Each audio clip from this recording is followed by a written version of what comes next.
Hey, pause on YouTube. 6 Foot Hacks here. Half of you guys today, the team builder for round 2, aka the semifinals of the APA season 3. If you guys may have missed our first round match, definitely go check that out. Don't want to spoil it for you guys. Lol, get it? No, okay. Oh, stop. But yeah, I'm excited, guys. Like, I'm so nervous, man. I'm so nervous.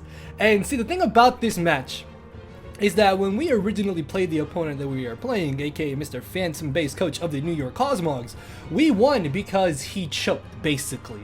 Like, I made that error of allowing Scolipede to get a free Sword Zant, and he went for the super effective move against my Rotom. I had the Charty Berry, but if he had gone for a +2 Poison Jab, then he would have guaranteed knocked this out. So after we lived that +2 hit, we knocked out the Scolipede and we were able to win. So obviously I need to make sure I do not cuck myself basically like I did in our original match, because if I do, he's probably not going to choke again, he's probably not going to misplay again, and that's going to come back to bite me. So I need to be very careful on how I play around Scolipede, because Scolipede is an absolute nightmare going into this match. Like, both of his bugs, Heracross and Scolipede, are absurdly terrifying, guys. Like, those are, I think, the biggest threats on his team. Not to mention that he still has Thundurus in the back, which in our original match was a nasty plot set. He still has the Mamoswine, which hits absurdly hard. Mega Aerodactyl, I really have a feeling is going to come this time around, because after looking more at our draft, switching into regular Aerodactyl is what I meant to say, not Mega Aerodactyl, because he's got Mega Heracross. But switching into Aerodactyl is a little bit scary if he runs a Life Orb set, and I'm pretty sure he can actually run just Adamant to outspeed our fastest Mon outside of Mega B, because Mega B outspeeds Aero naturally, but he just needs enough speed to outspeed Tauros, which means he can run Adamant, Life Orb, and that's going to be a little bit terrifying to deal with, because he can run a lot of HP investment as well, so I have to be careful with that. Flygon could be a little scary, although we did bring Scarf Manchow game 1. I really want to say, and I really would bet money that he is going to expect us to bring Scarf Manchow again, because if you look at his team, Scarf Manchow honestly really does have a solid matchup, so I could see why he would expect us to bring Scarf Manchow again. But threats on our end, Diggersby is an absolute nightmare for his team. Bronzong does not stop Diggersby. I can legitimately 2 KO absolutely everything, and that is my son running in here. Yeah, Diggersby is absurdly terrifying, and then Primarina can also pressure him a lot. Like, between Diggersby and Primarina, those two mons alone can break through so much of his team, which is amazing. There's also the chance he could expect us to bring Hydreigon this time around, because he was scared of Hydreigon in our first matchup, so I'm thinking he definitely has to prep for that, because Hydreigon can absolutely blow back his defensive core, and once his core is gone, he's got no switch-ins to Hydreigon. So yeah, with that being said, let's take a look at the first team member here, which is going to be Cofabulous, aka Cofagrigus. Now, this right here is my answer to his 2 bug Pokemon. Now, excuse me, this also works in tangent with Tandem or Tangent. Tandem? I think it's in tandem. I'm not sure. I gotta look it up to make sure. But this works alongside one of our main win conditions, which I'll get into in a few seconds here, in a minute or so, whatever.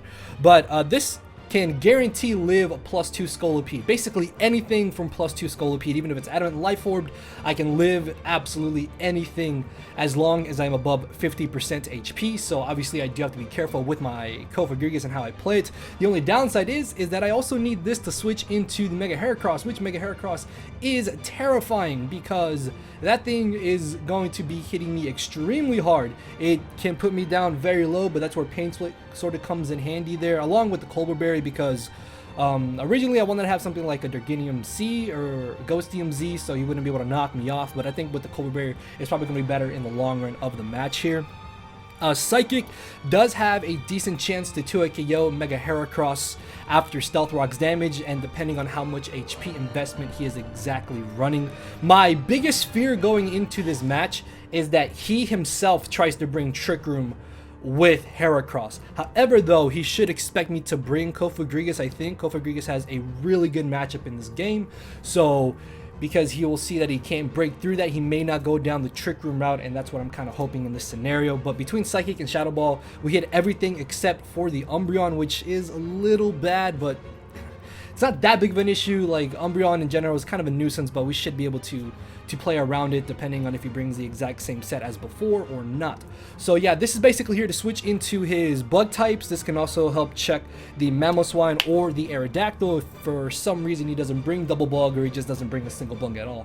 So next off, we have our first Scarfer here, which is going to be Jose the Jirachi. Now I know I've been using Scarfed Jirachi a lot lately, but in most matchups Scarfed Jirachi has just a really good matchup. Also, this team, I started to realize more about this team. With it not having too many reliable setup Mons, it kind of forces me to run different roles, and I would like to use Jirachi as a setup Mon, but I think it needs help from other setup Mons, just other better Scarfers in general, if you get what I'm trying to say. But in this match, Scarf Jirachi actually has a really nice matchup. The main reason why I'm only running Zen Headbutt as my stab is because with U-Turn I can still do decent damage to Umbreon, and then with Zen Headbutt I hit basically everything, and if he does have the Bronzong, I can just U-Turn out expecting it to switch in. Stealth Rocks are going to be really huge this match, I honestly think. Like if I'm able to get up Stealth Rocks, because in our first game he didn't bring any form of hazard remove. He didn't even bring Aerodactyl, and he didn't bring Flygon, and even though he brought Tapu Fini, he didn't bring Defog on it, and I didn't get up my rocks in general in our first game. So my plan is to hopefully lead off with this immediately and get up Stealth Rocks. That's what I'm trying to do, I think, turn one of this match, because as soon as I get up those rocks and they're here to stay for the entire match, then that means I'll be able to get that initial chip damage off on his team to help my Jirachi revenge kill his Mons, help Diggersby and Primarina break through his offensive and defensive threats as well. So it's going to be absolutely amazing. Like Stealth Rocks, I think are going to be very important in this match, and I'm going to try my best to get them up turn one. So that's kind of the idea behind this Jirachi set. And then late game, I can Healing Wish up my Kofagrigus, or the second Mon here, which works with Kofagrigus, which is going to be Diggersby. And we are rocking the nice SD Trick Room set. Shout out to my boy Shuckle King 87 for helping me touch up this team at the end. Also, shouts out to the homies from one of the group chats that gave me ideas. Again, hopefully if I remember this time I'll put their names down below me, and so shouts out to them. I think it's Turbo was one, I think Tom was one, I'm not too sure honestly off the top of my head. Like I'm nervous, man. Like it's been a while outside of D-League, it's been a while since I made it to the semifinals, and I'm really excited, man.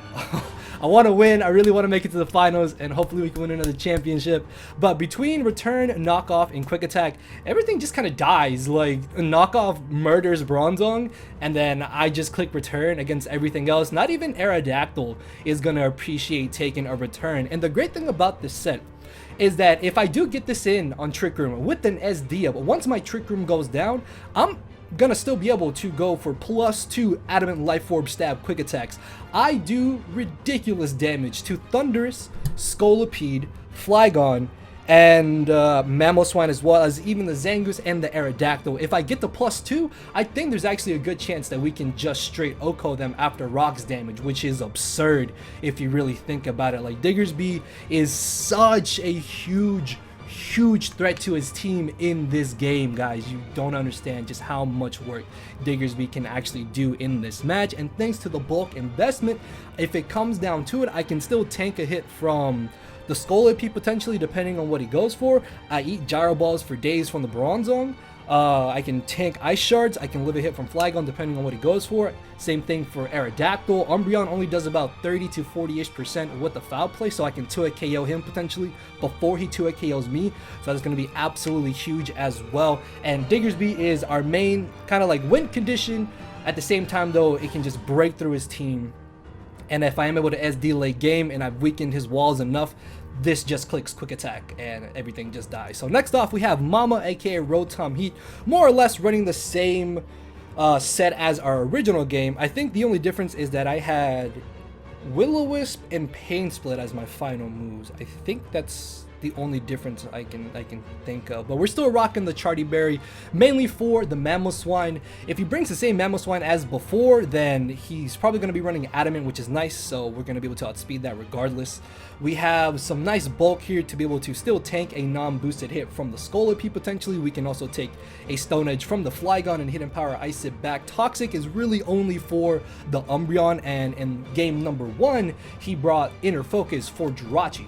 So if I'm able to Toxic the Umbreon outside of Misty Terrain, or if he doesn't bring the Tapu Fini, then Toxicking the Umbreon is going to be absolutely phenomenal, because then we get it on timer. He also didn't have Heal Bell on it, and then from there we can wear it down and just kind of beat it down with the rest of our team. But yeah, Volt Switch is here for momentum, Overheat is just there for stab, and HP Ice is really only for the Thundurus and the Flygon, potentially the Mega Aerodactyl even.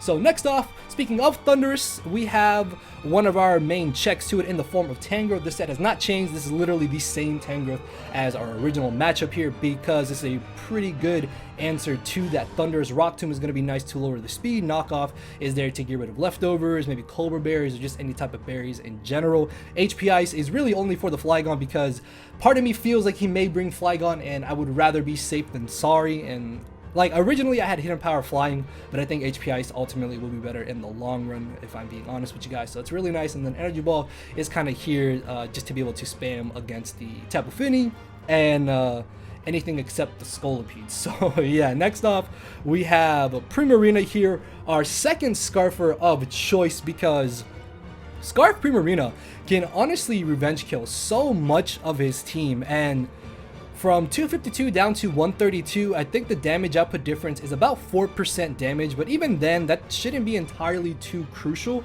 especially if I am able to get up my Stealth Rocks. If I can get up rocks, then Primarina will be able to revenge kill so much of his team. The only downside is that I need to be careful on how I use Moonblast and Energy Ball, because then at that point, Scolipede could come in, and that could be a little bit scary. So yeah, I am terrified of Scolipede.